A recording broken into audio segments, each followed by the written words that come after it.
ne peux décider en tant que membre de la coopérative de l'utilisation des quelques sous qu'on a accumulés que dans la mesure où tu décides aussi. Et autrement dit, en fait, la problématique de Freinet met en jeu la citoyenneté, au fond, comme la mise en œuvre de la citoyenneté des autres, et pas simplement de la sienne, ne se traduit pas simplement comme j'allais dire, comme un pouvoir individuel, mais à travers ce droit d'eux, en quelque sorte, toute la question de l'autre. Et enfin, se trouve poser une autre question, qui est qu'une fois que j'ai décidé qu'on va acheter des bonbons, je ne pouvais plus vouloir qu'on aille en Afrique. Une fois qu'on est allé en Afrique, on ne pourra plus acheter une machine à photocopier. Et qu'en certain sens, je vais rencontrer aussi la loi qui a pour caractéristique à la fois d'être déterminante, mais en même temps d'être déterminée par moi. Et par là, elle s'oppose à la règle. La règle, c'est ce, au fond ce qui limite mon pouvoir de l'extérieur sans que j'en sois l'auteur. En un certain sens, dans la coopérative de Freinet, l'enfant apprend son pouvoir, le rapport désir et droit, le droit des autres, et le problème au fond que la limite est constituée par la limite de son propre pouvoir. Elle n'est pas une limite à son pouvoir, elle est une limite fondée en quelque sorte sur ce que l'institut lui-même. Alors, je crois que c'est peut-être autour de cette problématique que la question de l'inclusion d'enfants handicapés est la plus importante et la plus difficile. Et il ne suffit pas de dire qu'un enfant a droit à l'école.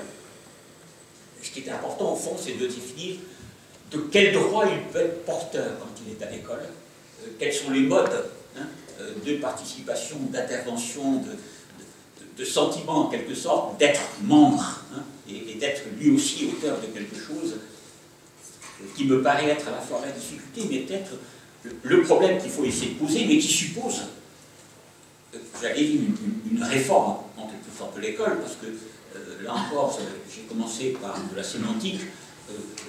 Le syntagme français, c'est pas le syntagme droit A, droit 2, qui me semble être un syntagme fondamental, c'est l'opposition droit-devoir, qui en un certain sens, au fond, oppose un devoir fondé sur l'autorité de qui peut l'imposer à un droit A, finalement, qui ne fonde aucun pouvoir, et qui ne permet aucune action et aucune intervention.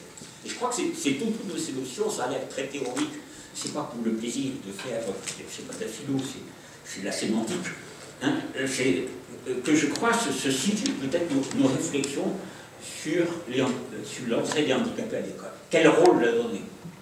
Et quel rôle aussi au point de vue de connaissance. Si bien que je terminerai, je m'arrêterai là, sur un auteur qui me marque beaucoup, en fait, que je ne connaissais pas il y a encore un an, d'ailleurs ça a été traduit en français il y a un an, qui est quelqu'un qui s'appelle Honnête. Ça vous dit quelque chose? Axel Honnête, c'est un personnage intéressant parce que c'est lui qui est le successeur d'un personnage que lui, presque mythique, qui est Habermas, à la chaire de sociologie de l'école de Francfort. Et Honnête essaye, il ne travaille pas sur le handicap, mais il travaille sur une notion dont je pense qu'il est important de l'introduire dans nos débats, qui est le problème de la reconnaissance. Et il essaye de réfléchir au fond, qu'est-ce qui peut fonder la lutte pour la reconnaissance. Et il part, j'allais dire, d'une analyse historique en fait assez classique, en montrant que la lutte pour la reconnaissance a été posée d'abord en termes conflictuels, en termes, je dirais, presque guerriers. C'est la lutte pour la vie, la lutte pour le pouvoir. C'est celle qui est décrite par un philosophe comme Hobbes. L'homme est un nous pour l'homme, parce que chacun va imposer sa liberté, son pouvoir, son indépendance, etc. C'est continué à travers la célèbre dialectique du maître d'esclave de Hegel, qui va se traduire au fond chez Marx par la notion de lutte des classes. Et vous savez que Marx essaye de montrer au fond comment dans cette lutte des classes du prolétariat contre une bourgeoisie qui la domine, tout va se résoudre dans une victoire du prolétariat, dans la mesure où c'est celui qui a le plus à perdre, plutôt c'est celui qui a le moins à perdre et le plus à gagner, qui dans tout système de conflit est finalement le gagnant terminal. Ça semble assez étonnamment à ce que dit Clausewitz de la guerre par ailleurs. Et Honneth, lui, essaie d'utiliser un travail d'un anthropologue et psychologue américain qui est Gord Herbert Mead, en essayant de dire au fond que pour qu'il y ait connaissance, il faut trois choses. Alors, je vais parler de son langage de départ, enfin, qui est assez étonnant. Il y a l'amour. L'amour, ça veut dire, au fond, reconnaître quelqu'un, c'est dire tu es unique, tu es celui dont je m'occupe, et je suis prêt, y compris par des phénomènes de tutorat, par une intention particulière, au fond, à prendre en charge en quelque sorte qui tu es. Le deuxième pivot, c'est la loi. Si je t'aime, c'est parce que tu es un homme parmi les autres. C'est pas du tout pour ton exceptionnalité, c'est pas du tout pour ta différence. Je t'aime en tant qu'individu, je t'aime en tant que sujet, je t'aime en tant qu'enfant, je t'aime en tant que citoyen. Et c'est comme, c'est au nom de l'égalité devant la loi, effectivement, que je vais pouvoir te reconnaître. Mais troisièmement, dit-il, c'est aussi ce qu'il appelle la solidarité. C'est le fait de dire, au fond, tout ce que tu fais, je le prends au compte du collectif. Et j'en fais quelque chose de commun. Autrement dit, en termes pédagogiques, ça voudrait dire, au fond, et ça je l'ai vu fonctionner justement dans des établissements de décrocheurs, à travers la notion, au fond, de la pédagogie d'erreur. Tu es unique et je ne demande pas d'où tu viens, quelle est ton appartenance, quel est ton parcours quand tu viens demander à être scolarisé. On va t'appliquer une loi qui a droit à l'élitaire, comme tout individu.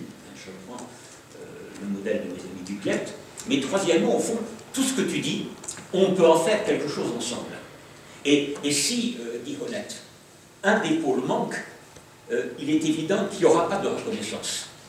C'est-à-dire, je ne peux être reconnu, y compris comme sujet participant à la décision, qu'à la condition finalement que ce que je fais soit repris en charge collectivement de façon à être travaillé.